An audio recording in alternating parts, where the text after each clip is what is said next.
And coming up in this episode. What I did, and that's how I got the second job, and it was Also, it was through a speculative application. a speculative application. Nice. Yeah. Was it a startup company or it was a startup? Yeah, because I know for startups they do reach out. Yes. Yeah, startup. What factors would you consider about location when it comes to now your competitor? Never, because I started applying for jobs early, right? Okay.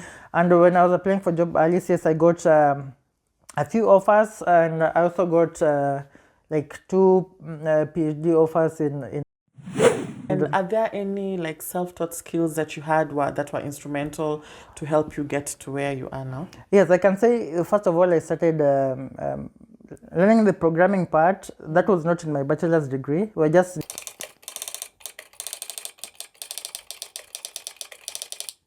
This is the real life experiences of immigrants in the diaspora. Welcome to the Bio podcast. And I am your host, Becky Onyango. And today we have a very special guest who is going to share the experience living abroad. Stay tuned.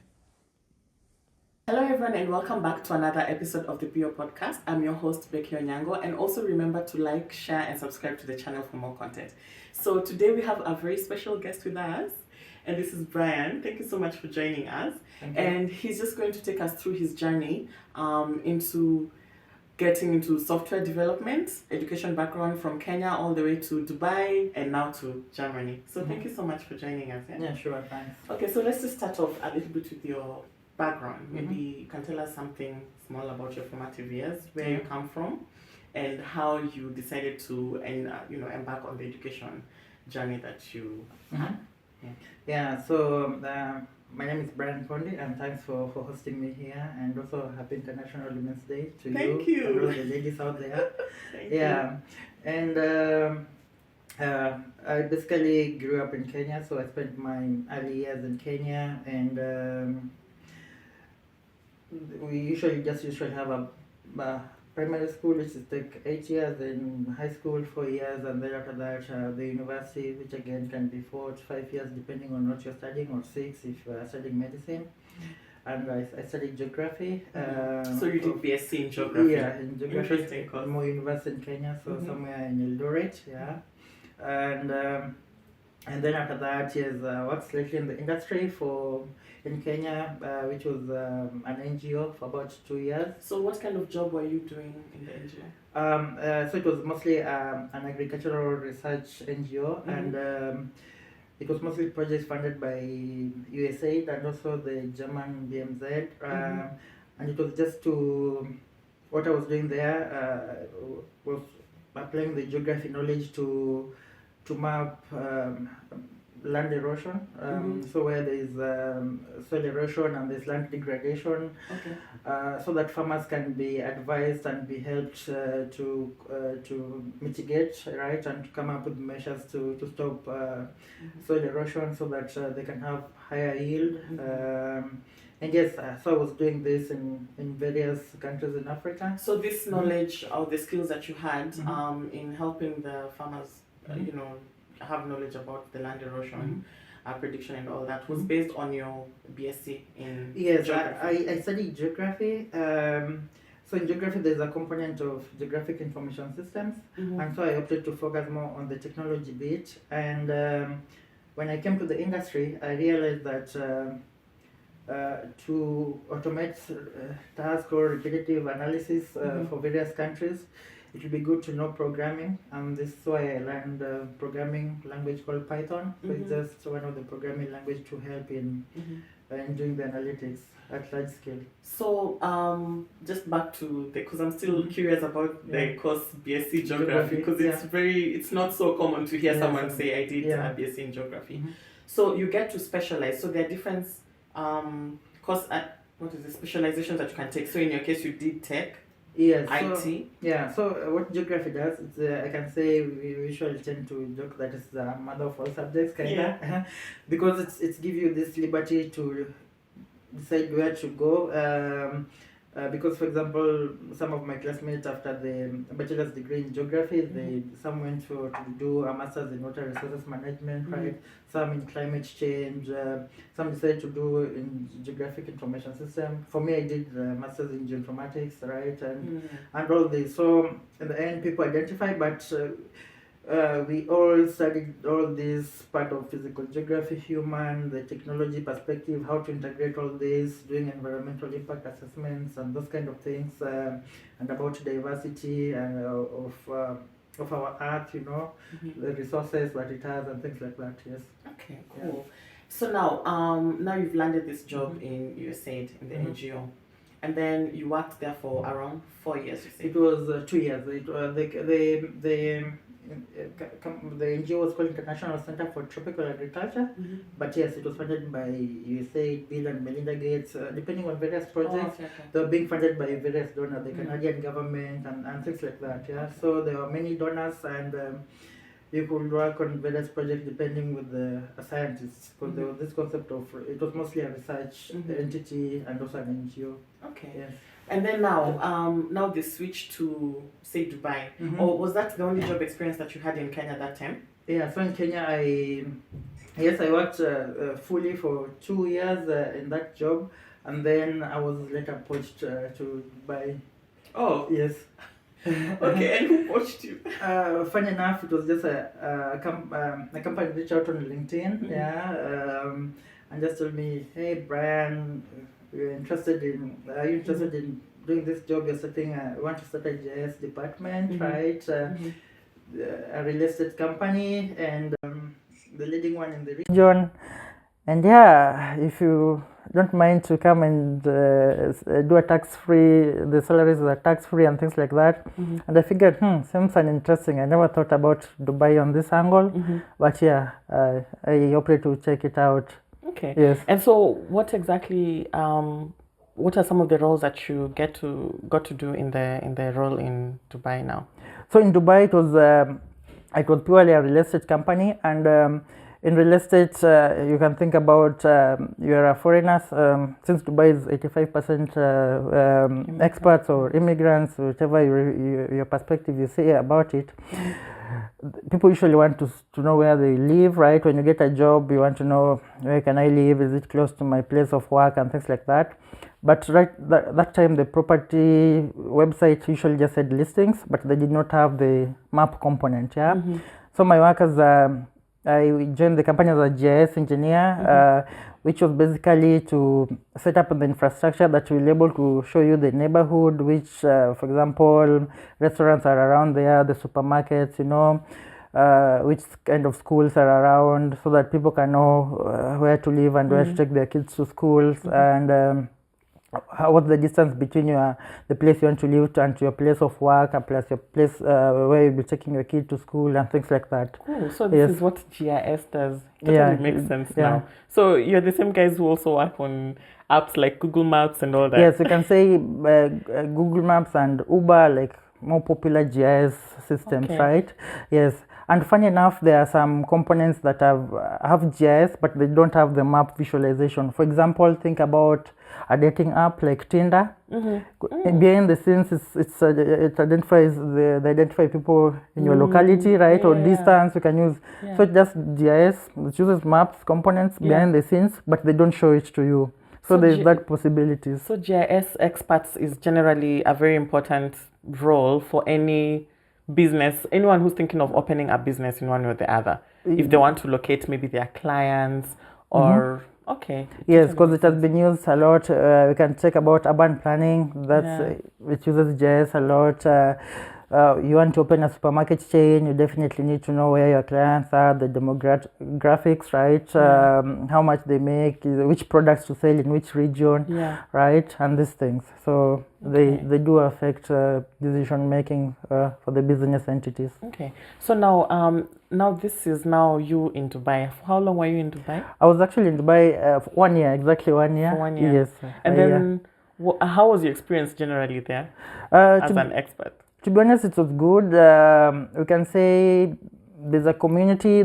People tend to come and live, so you might need to get used to that.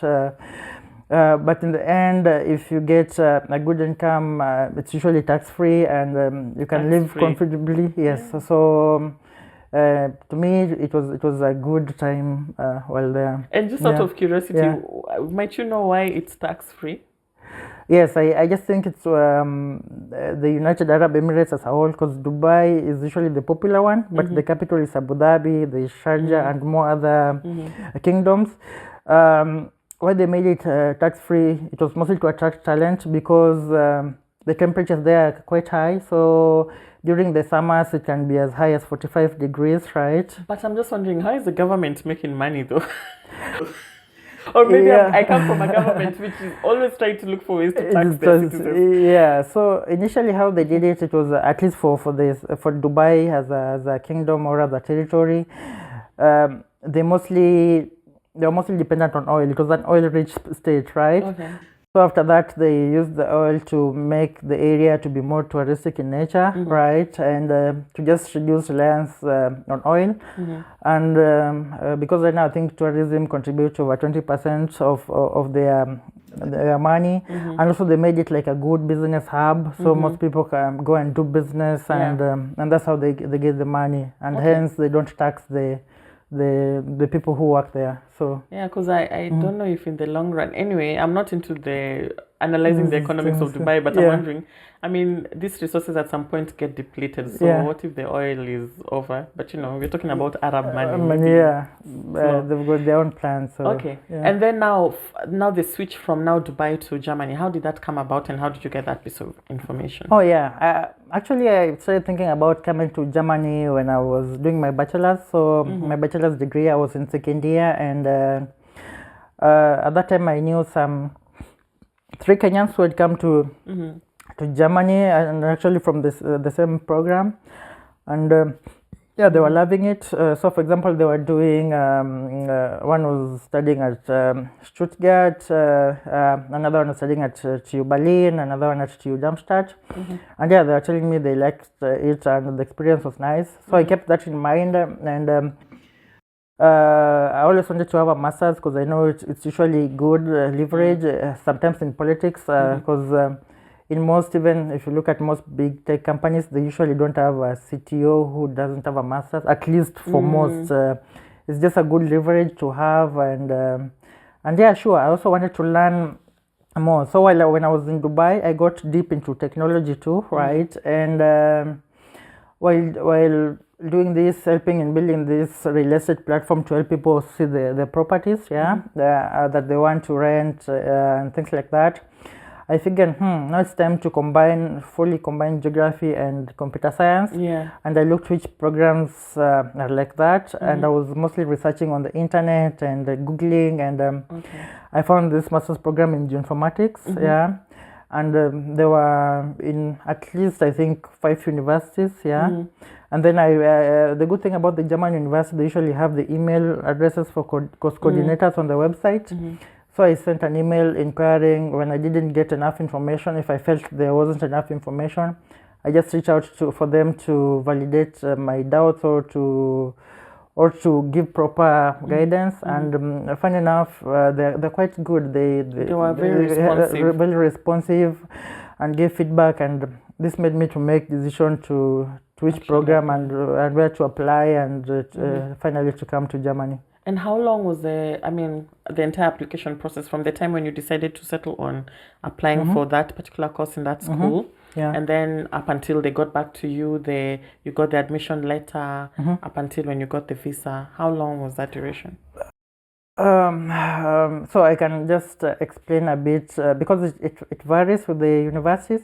Some universities have deadline in I'm talking about winter intake. So that means for those we are talking about winter in October, right, or September intake in Germany. And for this, mostly the applications are usually either opened by April or May or June, by June 15th, depending on university. Some have the deadline on April, end of April, some end of May, some by mid-June, at least.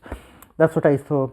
So you usually submit your application, and there's usually depending on university, some will just submit on the portal, but some prefer you sending everything in print, hard copy. Yeah. It's very German. Yeah, very German. They traditional. like seeing the papers in hard Yeah. copy. Yeah. So for the ones that they're sent in hard copy, I usually advise people to submit it 2 weeks or before the deadline. Just try, because the deadline means it should be there by that time on their desk. Yeah.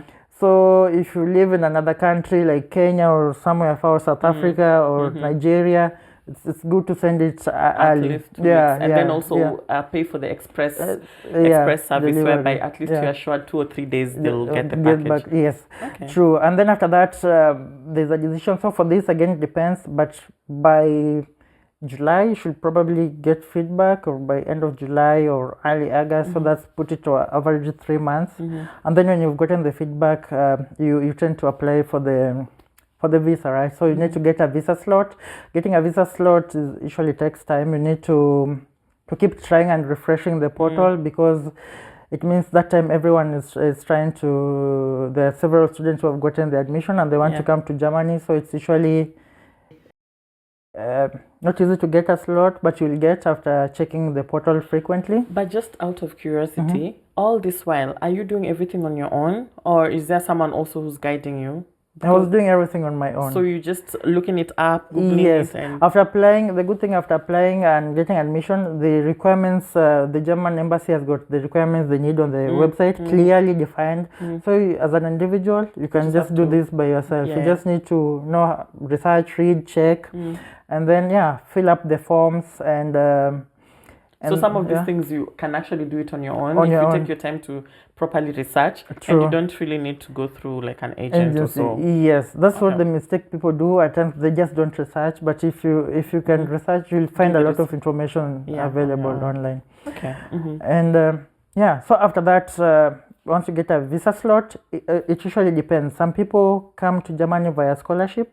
For me, I didn't do the scholarship route. Because again, scholarship just limits you to about few universities. There are few select programs, but when you look at when you can afford to come without scholarship, because education is literally free in Germany, in all states except one state called Baden-Württemberg, where foreigners will pay about 1,500 euros per semester. But this is still cheap, really cheap if you compare it to US, UK. Canada, yes, it's really cheap. So they usually just want to see you can afford to live there, which currently is 11,000 euros because of inflation. But for my time, it was 10,000 euros. Oh, 10,000? Yes. Because I remember my time, it was 8,000. So the money keep increasing when inflation happens. But as today, yes, it's 11,000 euros. And so now you finally got the visa? Yes. So got the visa. Oh, actually, getting the visa, I need to make it clear here. If you're lucky, you got the scholarship, right? The visa might take 1-2 weeks because it's from the scholarship is from the federal government, right? So the main government, right?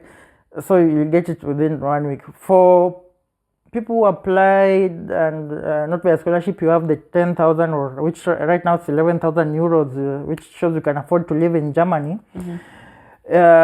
Usually it can take 2 to 3 months. Why? This is because the embassy just acts as an interface. When you give your passport, they usually send it to Germany, to the city where you will study, right? So if you are to study in Stuttgart, in Berlin, or whatever, they'll send your documents there, right? And then after that, maybe, and it's usually during summer, so people are on holiday and whatnot. So it might be slow, it might take some time, but just be patient. And then you'll get your visa. So, which is usually they give you a 6 months visa, right? So that nowadays it's 6 months. 6 months, Our time it was 3 months. 3 months, Now it's 6 months, and this 6 months visa, it means you need to come to Germany first, get a house, register an address, right? And then after that, they can give you. They should usually give you at least a 2 years visa, but then there's also scenarios where they give you a 1 year visa. It depends with the agent. It depends with the staff. The staff. Some people misinterpret the law how they want, or interpret it. Let me not say they misinterpret, but some workers interpret it differently. We all know how the immigration officers can be at times. But good case, most case people usually get it for at least 2 years. Yes, Yeah, for the duration of your studies. masters. Yes. Okay. Yeah, because I remember for me also they first when they gave me 3 months. Yeah. I called them. I said, how am I going to finish at 2 years? It's good. So yeah, normally the 3-month visa is just temporary, for you to enter move, the country. Yes. Okay. Yeah. And then upon arrival, then you did your registration. Yeah. But how was that for you? Like, did you immediately get accommodation and find a place to do the annual registration? Yeah, funny enough, I was lucky. I can tell people this trick. It's smart. So depending on cities, some cities, the student Wohnheim, like the apartments owned by the student board. Yeah. In some cities, you can always apply early before you get the admission, and when you get the admission, you just need later. You just need to upload it. So for me, I did the trick is if I saw in a city that I'm applying to the masters, if I could get the admission, when I'm applying it already, even before getting the admission, I would also apply for housing.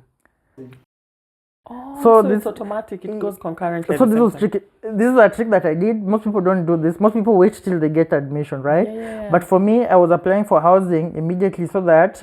But when you're applying for the housing, they don't need confirmation of admission? Yes, some, not all. Oh, okay. So in some cities, but how did you get this information? Like oh, no, I just checked. Yes, wow. I just checked and tried, and so it worked. And they said, okay, when you get the admission, upload, because most people wait till they get the admission is when they apply, they start right? Applying, yeah. So this made me get an apartment quite early. Okay. Yeah. I think this was also my issue at that time. Yeah.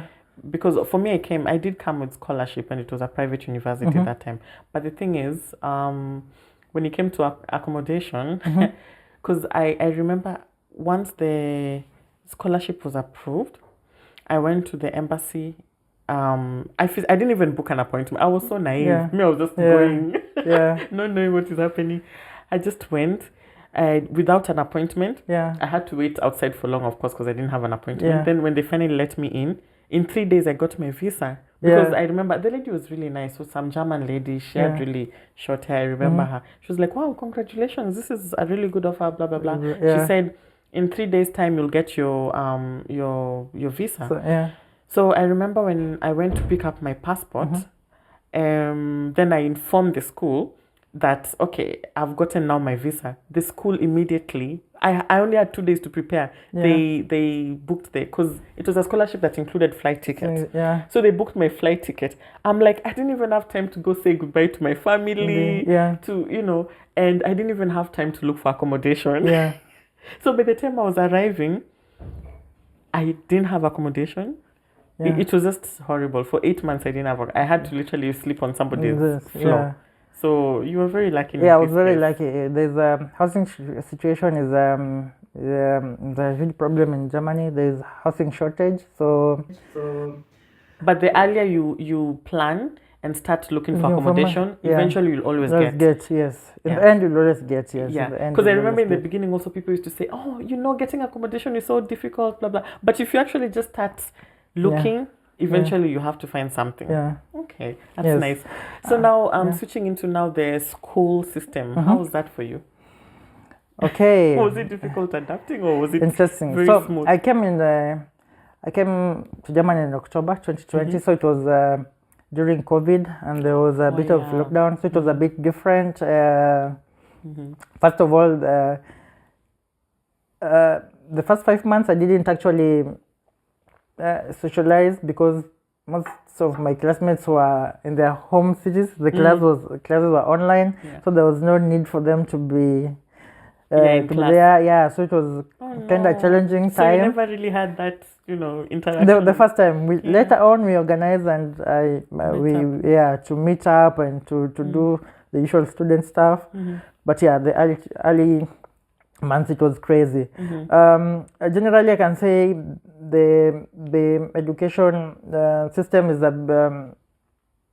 slightly different in the case that for some things, for example, in Kenya, when someone is a professor or a doctor, it's usually you have to address them as a professor, Professor John, Dr. John, or Here in Germany, at least in my program, most professors didn't want to be called with the title, right? So it made a rapport because they like being critiqued and to discuss so that they want you to also counter, come up with their own ideas, right? Yeah. But in Kenya, at least for the bachelor's degree, it was usually mostly you're being fed more information, yes, but you can't counter the professor. So it was more of like you become a yes person in Kenya, but here you can actually counter the professor. They pose you to counter people, you know, and I feel that was a huge difference. Secondly, I can say that here there's a lot of they make you read a lot of books, things like that, or chapters or papers, and then after that discuss in the next week or critique it to the professor and things like that. So it gives you this open mind. Doing Geo-Informatics, there was also a lot of programming, which was also again a good way of learning, and I can say something that I saw that was new again was the kind of exams where for us in Kenya it was usually just a written exam, right? But here they had a mix of kind of various of exams. The unique one was usually the oral exams. Oh, you guys had oral exams, yes. So what exactly would you do in the oral exam? So in the oral exam, you just need to because it's not a language test. Yeah, you just need to be keen in the in all the topics that you discuss in class, and then the professor will just be randomly asking you any section, and you have to talk about it and explain what you know. Really? Yeah. And what happens if you? I mean, I don't know. You know, some people usually freeze when it comes to talking. Some are really good in writing. Yeah. Now, what if you actually have the knowledge in your head, but you freeze? You don't say the correct answer, or you know. Yeah. Do you get to fail? Like no, I think the professors are quite understanding. They usually relax, give you time, and to just think about it. Is this oral exam specific just for your course, the GIS, or because I've never really heard of it before. Yeah, I don't know. I don't know about other curriculums, but for my program, it was there. Yeah. It was very common. Yeah, it was there. Yeah, yeah. Okay.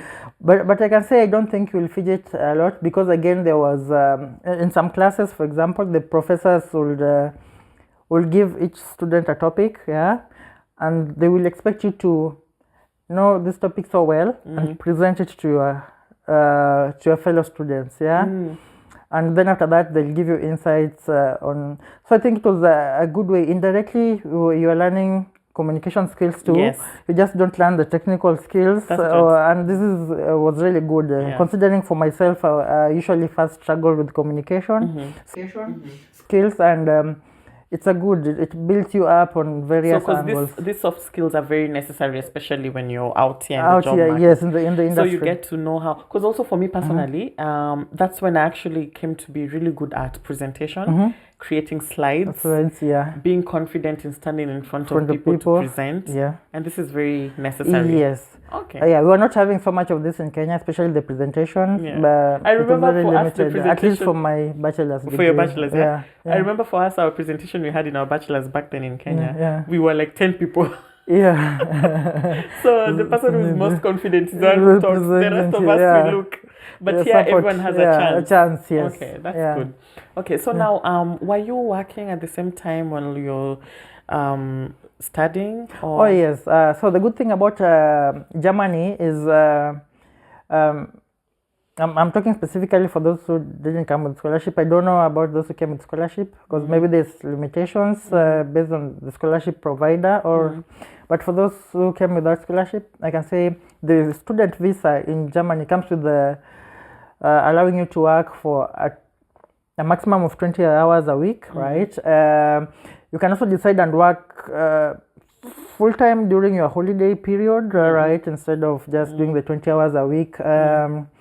And so for me, all along while I've been studying, I've been working at companies. I think I managed to work for 3 companies throughout the study period. And how did you come across these opportunities to work in these companies? Yeah, so the good thing about Germany, companies usually send out emails to also to the university if they need, and then the universities can put on the job board or share. So this is the career services department in the school. Yes. I think also it was the same for us. Yes. Yeah. So it was that. That was how I got my first job. Yes. And it was just a government research institute that for urban planning. Yeah. It's based in Dortmund. And what they wanted was just someone to build a software that makes it easy to analyze accessibility to various amenities. So, for example, your apartment, if it's accessible to schools, to supermarkets, to pharmacy and that thing, it will be given like a score of 70 out of 100, you know. If it's within 5 minutes, if it's further, it becomes lesser score. So it's like an urban planning software, you know, to know which areas to add more amenities for the governments to plan. Yeah. Okay, cool. Yeah. And then so from the government position, then you went to a different company. So from for the 8 months. Now for the other company that I got, it was in Berlin, and for this it was just looking at companies, what they do, just researching, and then after this, if you go to a company career section, some companies do have speculative application section. Yeah. Yeah. So you send in a you just send in a random application, tell them I've seen you doing this and this, and I'd like, this is what I can offer, and I feel like I'm a good fit. And yeah, they do reach out. And then they reach out whenever a position comes up. Yeah. So and actually they do reach out. They do reach out, yes. So that's what I did, and that's how I got the second job, and it was so it was through a speculative application. A speculative application. Nice. Yeah. Was it a startup company or it was a startup? Yeah, because I know startups they do reach out. Yes. Startups always do reach out very fast, so it's good. So and the startup that I joined, it was so amazing. What they were doing, it was basically they were building this location intelligence platform. We're just talking about the GIS part in business. So they were building, think about it, you are McDonald's or you are whichever business entity you want to open a store somewhere. It usually takes a lot of time to find these data sets of the best place to open a business, right? But then they were making this software that within a minute, right, you have these insights. And so it was about getting the demographics, the population, the income, the behavior of people in various areas, because birds of the same feathers tend to flock together in some dimension. Even though Germany cities try to be diverse, but there will always be some similarities you can find. And also know your competitors' location, and also some business. It's usually good to open it in the same dimension. So, for example, if you are selling a ladies' clothing, right, it will be good to open it maybe closer to a shoe store plus where men's clothing is, because maybe a family when they come along, they can move to another store. But then there's some business you might need to be far a bit from your competitor. I wanted to ask you, what factors would you consider about location when it comes to now your competitor? Is it all businesses have to? Are there some businesses which it's better to be near your competitor and others? Yes, definitely. So it depends. Like at least for the clothing, that was a guaranteed. It's good to be closer to your competitors. Because you give them options. They will always come to your place, a shop. It will be easier. But then there are some, so I might not have to disclose everything because I might mention the clients of the company then. But what type of businesses, maybe in general, if you can say, are not so good to be close together? Let me see, thinking of the fly. Could it be like franchises, like say food places to eat? Or? Food places, can be a distance a bit. It will be okay to cover huge dimension. I think furniture could be okay to differ a bit from your competitor, but it depended. It was more of analyzing the performance, because there was what we are writing was also to help in analyzing the performance of various businesses and to see which factors, and based on historical data sets you can also know what really works, you know. So it's all about now data analysis. Yes, it was just data, and then for that we just build this software. So in case of instead of doing all this data analytics manually or writing a script, the software is already there. You just need to click a button to see what you want to analyze, right? And it will do automatically for you. Cool. Yeah. I think from now on, I will never look at business the same way. Yeah. I'll be thinking that from a Geo-Informatics kind of approach. Yeah. So that was nice. Yes. And then maybe the last one. So the last company that I worked with before, right now I'm free, before switching to our next role. It was just about think about GLS, yeah. So it's a GLS group, which is like DHL for those who don't know, but GLS is mostly focused on Europe and North America, in some entities or some states, yeah. And I joined there because basically they use also Geo-Informatics in an interesting way. When you give driver a parcel, they need to deliver it somewhere, right? But now imagine the drivers usually get about 100 parcels, right? And they want to deliver it in an efficient manner, save time, and you need to put an order. So I was working on a software algorithm that can order this parcel on the order of delivery. So to put that, okay, at first go to this location, then this location, right? And this will save time, and that's another area of Geo-Informatics. Interesting. Yeah, because we, especially here in Berlin, we have serious issues with this delivery guys at times. You can see a delivery truck out there. Yeah. You're like, oh, finally my package has come. Then the guy goes round, but yours is not around. And you're like, where's my package? And then maybe later on you see again another truck. Like, they would have just saved fuel by bringing everything in one location.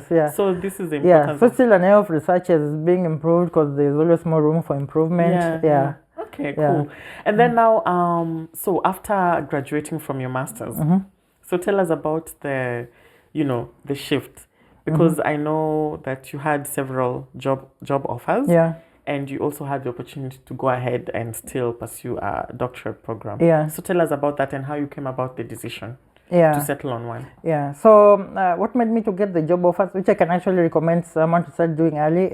In Germany, companies take time to hire. So if you estimate you're going to have to finish like in 3 months' time, it would be good to start applying for jobs 3 months or even 4 months or 3.5 months to you finishing your studies. And this will give you time to start having conversations earlier than waiting till you finish is when you start looking for a job. Even though Germany has got an 18 months job seeking visa post study, but if you want to get a job early. Did you ever apply for that, or you just switched directly to a work permit? No, I never, because I started applying for jobs early, right? And when I was applying for job early, yes, I got a few offers, and I also got like 2 PhD offers in Heidelberg, one in Heidelberg and one in my university, so University of Münster. And the good thing about Germany, at least for the technology, the PhDs do come with some kind of a job. So in Germany, if you are usually keen, if someone is usually keen, you will usually see that TVL, this funding, is it TVL 100, TVL? So this is just government salary bands, right? And if it means TVL 100, it means you're getting a full salary of that band. You can always Google about that band and you'll find information online, And so it was they were 100% salaried, and I opted to focus more on the PhD because I liked the project, and I figured it would be good to challenge myself, because I also wanted to just challenge myself. And I also figured out that a PhD can help. For example, if I decide I want to go back to Kenya and help in technological policy at top level, at national level, or just at African Union level, it can help. That's big. It can help. Yes, and so this is why I'm doing a PhD, and also it gives more options. For example, if you want to become a researcher, because the software, even the software companies, before they build something, they usually have a research department, and so I opted to do because of all these reasons. Okay. Because from what I understand is your PhD position is somewhat, it's not like a normal student position with a student visa. No. It's with a blue card. With a blue card, yes. So can you tell us a little bit what the difference is so that people can just understand the difference? Yes. So for For PhD, it depends. If you can get like a scholarship, if it's the salary will always determine where you are, if you're going to get a student visa or a blue card. Yeah. So, for example, if you are earning at least, if you are doing a PhD and earning at least 45,000 and above, because the German government made that. For blue card, you need, if you're from tech, STEM field, right? These shortage fields that they need a lot of people. They made the salary requirement a little bit lower. So if you earn over 45,000 euros a year, you get a blue card. If you're not from a shortage field, you need to earn at least 59,000 euros per year, right? And then you'll be getting the blue card. If not, you'll have to go on either visa or a student visa. So it depends with how much you make, right?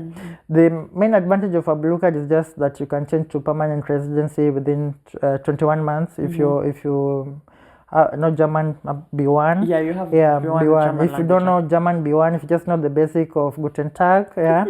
You can change it after 33 months. So it's up to you or not. So that's really a good good deal, though. Yeah. So congratulations on that. That's thanks. really big. So now, what is now the next move for you, and what advice can you give our audience, our young students out there watching? So for me, I'll just my next move is to spend the next 3 years just working on research and doing my PhD because it's fully actually funded by the EU and is to build the special software solution for environmental monitoring and sustainability. Because right now the matters about environment is also a big key topic for EU, and climate change. So it will be about building solutions to help on monitoring and managing that. And my advice to any young person is you can be whoever you want. Just decide and be a go-getter. And this platform or the knowledge you are sharing, it helps you we are guiding you, but you can also always just do research and get to know more and always try. Don't doubt yourself. At times you do have doubts, but everyone do have doubts. I think it's only that the smartest one don't shout about it, and then you just try and see, and it turns out to work. And let me ask you, Brian, what drives you? What's a good question. I just think what drives me is just to be better than how I was yesterday. That's key, and just to have a positive impact to the society. And are there any like self-taught skills that you had that were instrumental to help you get to where you are now? Yes, I can say first of all I started learning the programming part. That was not in my bachelor's degree. We were just initially taught using a software, a geographic information system software.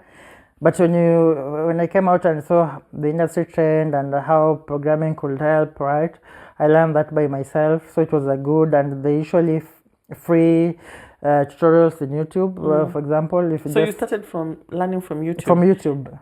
And what other resources did you use? Which means there's totally no excuse for you not to try and harness any skill. No. If you don't have the money to go to school, there's the YouTube platform. Yes. Use your data bundles. You can just start Python tutorials for beginners and also for this thing. For example, if you want to do web development or mobile developer, you want to build Android or iOS apps, right? If you just Google how to be an iOS app developer, you'll find, okay, do this. You might find a top really nice article written. And then if you search what you need to learn based on this written, right, you might find free courses on YouTube actually. And if you don't find them good quality on YouTube, there is usually cheap content on Udemy as a platform. Udemy is just a platform there to giving courses are cheap. You might find them at 10 euros, right? And Yeah. And these so are there's good so learning many platforms. resources online. Online, if yes. you only settle on what skills that you want to learn. Yeah. Okay, nice. Yeah, you just need to identify and why, if you want to be a data scientist, into data analytics, machine learning, whatever technology that suits you. And then I probably should have asked this question in the beginning, but in retrospect, when you look back, what really, pushed you towards going in this career path, like specifically going for geography? Did you have a love for this before when you were a child? Funny enough, when I was a child, I was interested in either being into a technology or a pilot. Yeah, getting into geography was an accident.